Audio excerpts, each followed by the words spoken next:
अस्सलाम वालेकुम स्टूडेंट्स।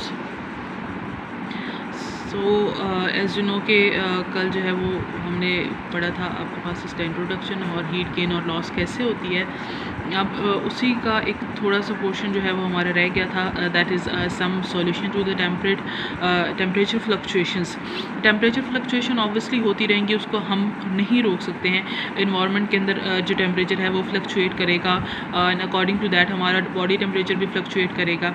हमारी बॉडी उसको ऑब्वियसली जो है वो एक कांस्टेंट रेंज में या टॉलरेबल रेंज में रखती है, लेकिन कैसे हम कैसे जो है वो अपने जो है वो टेम्परेचर फ्लक्चुएशंस को जो है वो उसके लिए सॉल्यूशन ढूंढते हैं, कैसे हम अपना सर्वाइवल पॉसिबल बनाते हैं। तो उसी के बारे में कुछ जो है वो सॉल्यूशंस को हम डिस्कस करेंगे।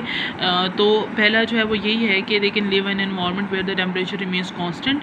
आपके पास पहली सबसे बड़ी एडेप्टेशन यही है कि आप एनिमल्स जो है वो प्रेफर करते हैं ऐसी जगहों पे जहाँ पे टेम्परेचर कांस्टेंट रहता हो, जहाँ पे बहुत ज़्यादा फ्लक्चुएशन ना आती हो। और टेम्परेचर भी जो है वो उनकी फिजियोलॉजिकल प्रोसेसेस के लिए कंपैटिबल हो, जहाँ पे बहुत easily they can perform the physiological processes and it can go through it. ठीक है, उसके अलावा जो है फिजियोलॉजी और उसका दूसरा अडेप्टेशन ये है कि अपने फिजियोलॉजिकल प्रोसेसेस जो हैं उनको अडॉप्ट कर लें उस ऑप्टिमल रेंज ऑफ टेम्परेचर में जहाँ पे ये रह रहे हैं। मतलब जिस जगह पे ये रहते हैं उसी जो है वो उसका जो आपके पास टेम्परेचर है उस टेम्परेचर को अपना ऑप्टिमल टेम्परेचर बना लेंगे। तो obviously their enzymes should work according to that temperature, और वो टेम्परेचर उनका ऑप्टिमल टेम्परेचर बन गया, ये उस पर मैक्सिमम वर्क करेंगे और ये उससे हार्म भी इनको नहीं पहुंचेगा और ये बहुत आसानी से रह लेंगे, ज़िंदा रह लेंगे। उसके अलावा जो है ये हीट को जनरेट करें और ट्रैप करके रखें इंटरनली और मेंटेन करें अपना बॉडी कांस्टेंट टेम्परेचर को, और जो है वो एक्सटर्नल बॉडी टेम्परेचर जो है वो इनके इफेक्ट ना कर पाएँ। तो ये 3 पॉसिबल जो है वो वेज़ हैं जिनके ज़रिए से जो है वो हम अपने टेम्परेचर फ्लक्चुएशंस को से जो है वो बच सकते हैं। अब टेम्परेचर क्लासिफिकेशन जो हम बात करें, टेम्परेचर बेस्ड क्लासिफिकेशन जो है so temperature classification and it is based on the source of heat। मतलब what is the source of heat? source of heat क्या है? either they are getting it from the environment or they are generating in the body। so आपके पास animals जो है उनको categorize किया जाता है इस basis पे and that is and the basis is the source of body heat। तो ये जो source है हीट की ऑब्वियसली ये इंटरनल हो सकती है, इंटरनल होगी तो बॉडी टेम्परेचर होगा और एक्सटर्नल होगी तो इन्वायरमेंटल टेम्परेचर से ये हीट गेन कर रहे होंगे। तो इसी के अकॉर्डिंगली हम इनको जो है वो कैटेगराइज करते हैं एनिमल्स को इनको 2 categories, one is the ectotherm and other one is the endotherm. Ectotherms की बात करें तो एक्टोथर्म्स ऑब्वियसली जो अपनी बॉडी हीट है, एक्टो का मतलब होता है outside and therm means obviously heat. ये ऐसे लिविंग ऑर्गेनिजम्स होते हैं जो क्या करते हैं, the animals which drive most of their body heat from the environment, they are known as the ectotherms. इन एनिमल्स का जो है वो लो रेट मेटाबॉलिज्म होता है और उसके साथ जो है ये पुअरली इंसुलेटेड होते हैं। ऑब्वियसली इंसुलेशन जो है वो अगर ऑब्वियसली इंसुलेशन अगर इनकी बॉडी के ऊपर होगी तो that insulation will not permit the heat to enter into their body, और ये हीट को गेन नहीं कर पाएंगे। तो इस वजह से ये पोरली इंसुलेटेड होते हैं। ऑब्वियसली इंसुलेशन होती है लेकिन पोरली इंसुलेशन होती है बिकॉज सो दैट कि आपके पास हीट एब्जॉर्प्शन हो सके। उसके अलावा जो फिशेज़ हैं, एम्फीबियंस हैं, इन्वर्टिब्रेट्स हैं, ये सारे के सारे एक्टोथर्म्स के अंदर आते हैं। लेकिन कुछ जो है वो रेप्टाइल्स, इंसेक्ट्स और फिशेज़ जो हैं they can obviously they can raise the internal temperature, means कि ये अपना बॉडी हीट अपनी बॉडी हीट के ज़रिए से भी इंटरनल जो है वो अपना मेटाबॉलिज्म के ज़रिए से भी हीट प्रोडक्शन कर सकते हैं। उसके अलावा एक्टोथर्म ऑब्वियसली अपना बिहेवियरल अडेप्टेशन बनाते हैं कि ऐसी जगहों को फाइंड करते हैं अगर इनको हीट चाहिए, so they will prefer the heat.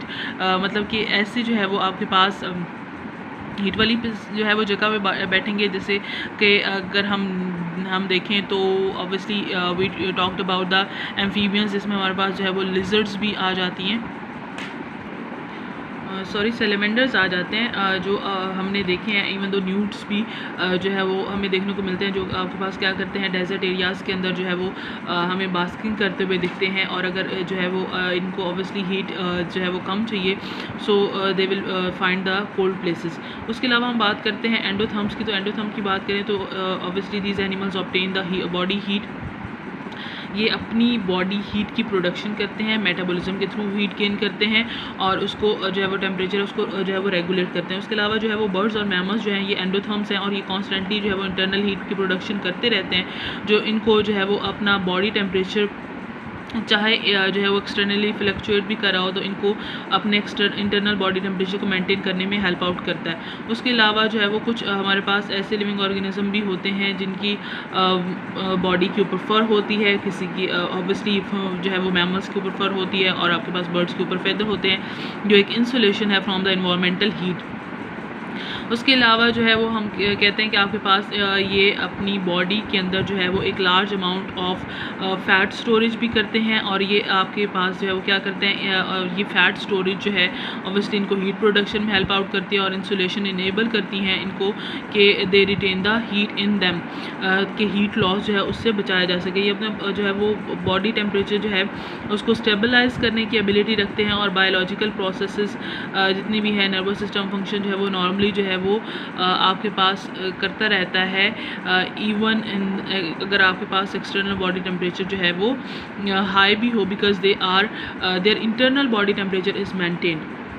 Next जो क्लासिफिकेशन हम पढ़ेंगे that is the temperature classification based on the body temperature.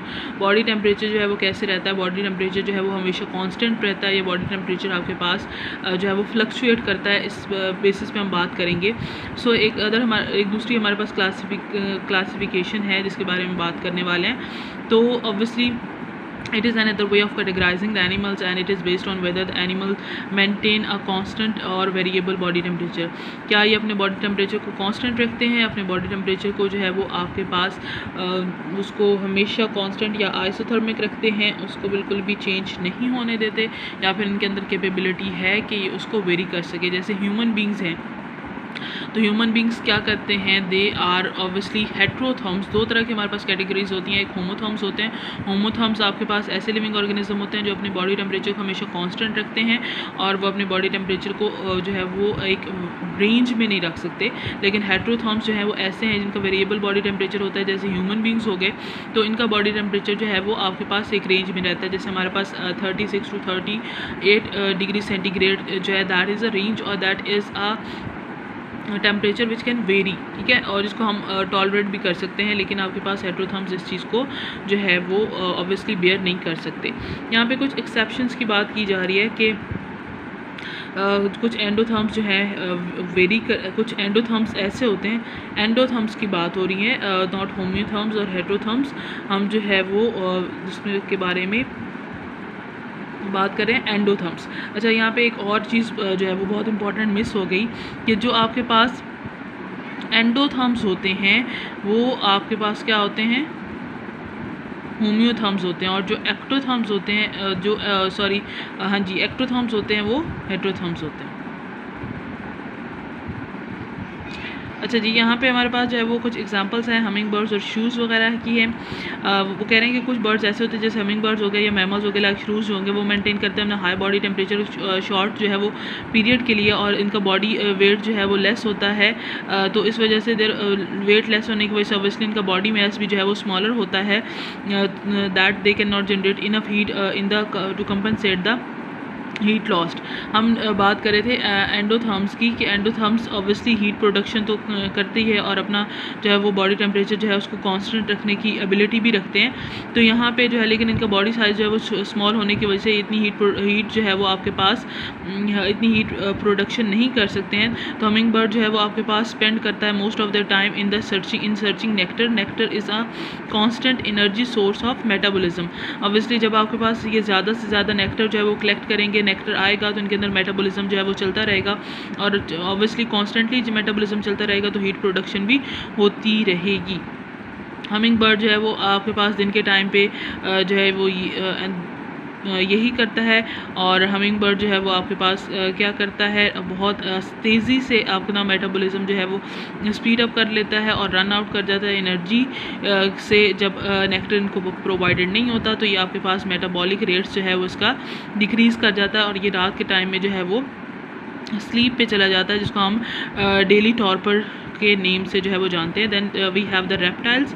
तो रेप्टाइल्स जो है वो हमारे पास यहाँ पे रेप्टाइल्स के बारे में बात करें कि कुछ जो है वो आपके पास एक्टोथर्म्स जो है वो मेंटेन करते हैं अपना constant body temperature. For example the number of reptiles change their position and location during the day time and equalises the heat gain and loss. जो मैंने अभी जो है वो आपके पास सैलेमेंडर्स और न्यूट्स के बारे में बिहेवियरल एडेप्टेशन बताई थी, उसी के बारे में बात कर रहे हैं।